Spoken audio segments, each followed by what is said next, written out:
So, and then another angle to go is like when we talked about the hierarchies, like you said about the hierarchy, it's about humility. Like from the teacher's point of view, like from my point of view, when I look to people that I worked with, I don't like to call them my students because then I'm already being in a patronizing position. It's like I've got a function to fulfill here. I'm very aware that I'm the one that knows, still, yeah. And I'm very aware that for them, I should be on a platform. But I'm not putting myself on that platform. That's very important. If from the moment on that the teacher, the master, the guru, whatever he, she calls him herself, puts him herself on a platform from his own point of view, he's totally in the wrong position. Yet the hierarchy does exist. Right. For my student, so like if I'm the student, I should put that person on a platform or on a pedestal or whatever you want to call it. Because for me, I must be able to look up at that person and say, okay, let it come in. Yeah. With this proper kind of humility. Yeah. Right? So in that sense, hierarchy is tremendously important. Yeah. As a feeling inside. Like, towards the student, I feel respect because I know where I've been when I was going this path. So when I see my students struggling and falling over all those stones, and every now and then, fortunately, finding the stepping stones, I know what that person feels.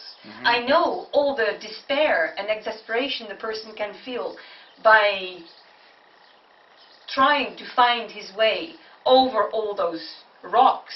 And at the same time, the acceleration the person feels, like, yeah, that's a stepping stone, right? Right. Because I've been there. Right. I've taken that path.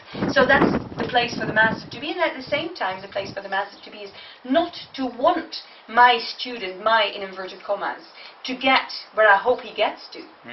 But to keep on following the student and say, okay, that's where he is. What am I going to do? Yes? Ask God, give it a word. Yeah? As God, higher powers, divine powers, whatever one wants to call it. Because there's a hierarchy, there's angels, there's all that kind of stuff. And it's not that the angels are not those that some people here channel. Like they say we're channeling the angels' voices, forget about that, because angels don't be channeled. It's just not possible. It's just really not possible. It's not that kind of voice they can give. What they're channeling, I don't know, but it's certainly not the angels. That doesn't mean that what they're saying very often isn't good. Yeah? Beware. But what they're saying is not right. It's not the angels that they're channeling. So, but the angels are a hierarchy above humanity.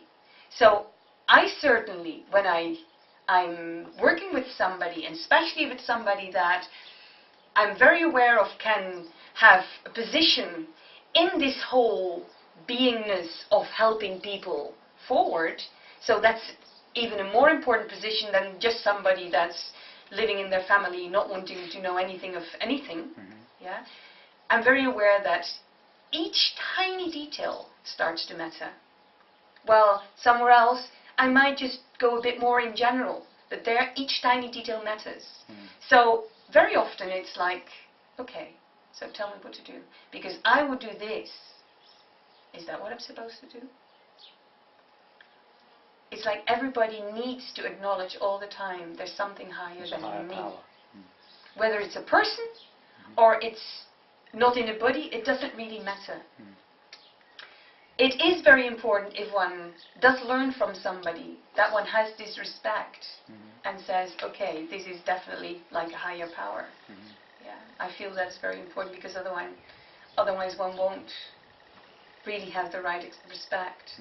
But the interesting thing is, if one really gets to the place of being a master, and now I don't mean a teacher, I mean a master in the sense of really being a master, then one automatically has that for every living being. Right. That's just automatic. That's where one recognizes a master. A master is not somebody that finds himself so much more than anybody else. That's not the master.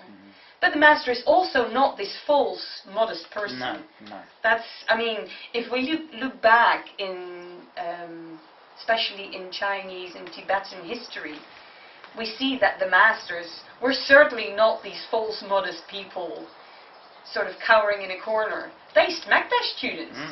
They were certainly aware that they were the master, and that was not the master in schoolmaster. That was a master. Yeah.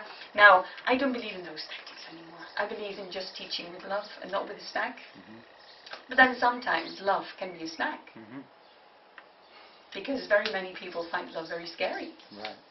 They don't really know what to do with it because it's mirroring themselves more than anything else would mirror them. Right. So, did it answer your question? Yes, definitely, and more. Okay. So,